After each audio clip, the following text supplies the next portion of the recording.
Salut, bonjour et bienvenue dans cette nouvelle vidéo, la quatrième il me semble, de Qu'est-ce que j'ai eu ce week-end.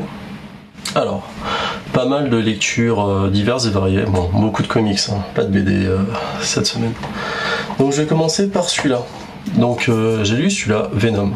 Donc ça c'est du, Mortel Protection. Donc c'est du comics des années 90, hein. C'est un recueil de la série Venom, de cette série-là. Moi j'avais un ou deux numéros. Je pense que si vous êtes né dans les années 80 ou 90, vous deviez les avoir. Où c'était la première série où Venom était mis en scène finalement.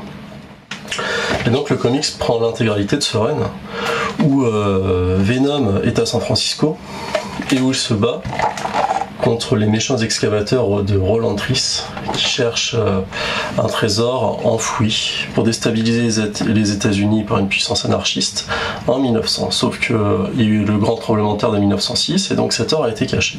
Et donc les hommes de Triss essayent de mettre la main sur ces réserves d'or. Bon, comme vous le voyez, le dessin est old school. Et bien sûr, Venom, sa prérogative c'est de protéger les innocents, donc Eddie Brock et le symbiote vont essayer de les protéger. Est-ce qu'ils vont y arriver? Ça sera dans ce livre. Alors oui, en guest, il y aura aussi Spider-Man dedans. Je vous remontre encore quelques images qui seront très sympas, sans essayer de trop vous spoiler.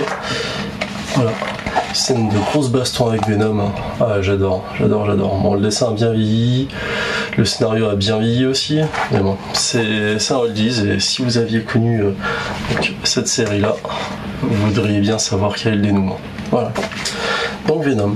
Qu'est-ce que j'ai lu d'autre? Alors je pensais une lecture assez bateau ou autre, c'est Wolverine contre l'univers Marvel.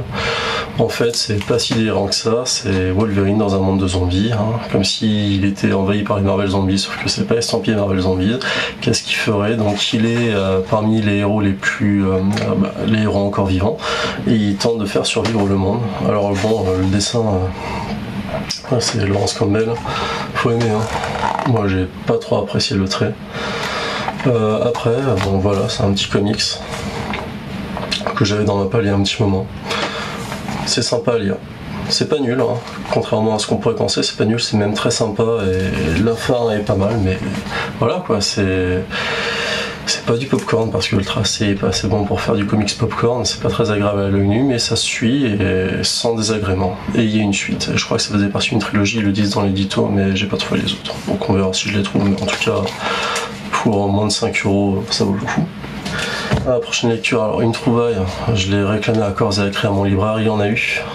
Lock and Key, Dog Days, qui fait écho aux dernières sorties Lock and Key. Le dessin est sympa, ça rend hommage à Goscinny et Uderzo, c'est un découpage très BD avec les planches. Moi je trouve ça très sympa. Donc la clé et le chien, ça n'y est pas pour rien si vous le lisez. Lui c'est un exemplaire gratuit, normalement il est offert si vous achetez un ou plusieurs livres Lock and Key. Et voici le livre Lock and Key que j'ai acheté. Alors bon, je triche un peu dans la vidéo parce que j'ai lu il y a quelques jours, mais j'ai adoré.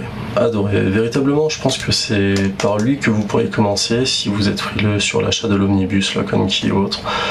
Celui-là est très bien. Il peut très bien servir de préquel à lire avant l'omnibus ou après l'omnibus, ce qui compte finalement les aventures de la famille Locke au début du XXe siècle.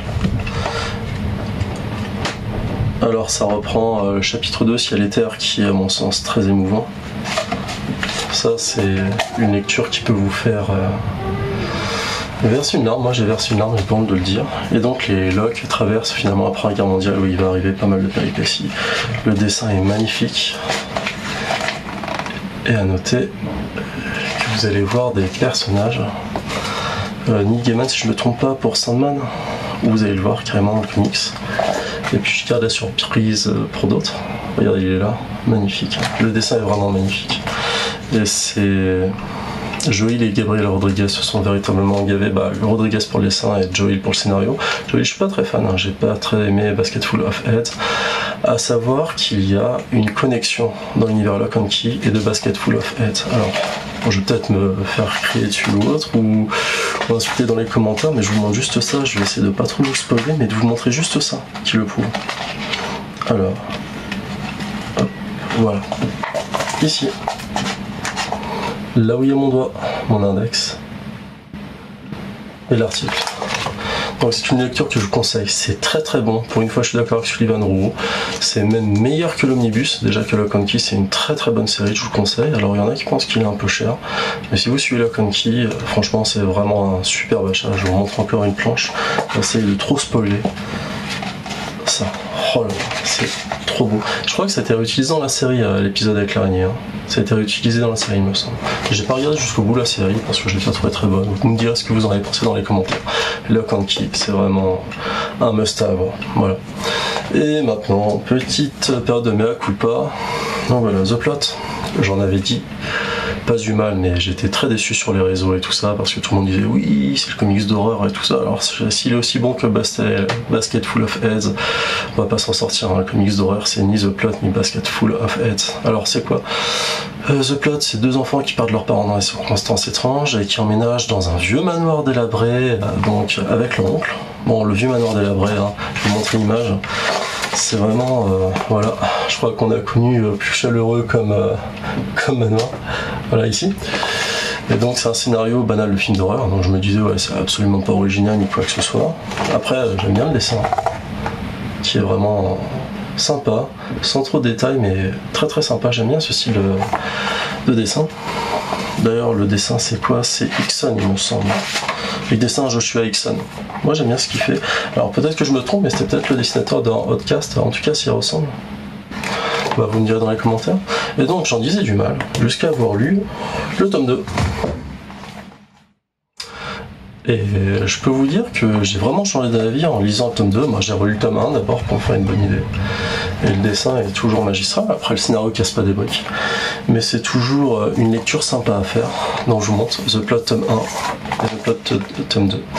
Donc jetez-vous dessus parce que c'est une série qui a pas trop marché, qui est éditée chez iComics et tant que vous pouvez les trouver, achetez-les. Alors il me semble que même le tirage du premier est plus important que le tirage du second, mais peut-être que je me trompe. En tout cas c'est une série complète en 2 tomes.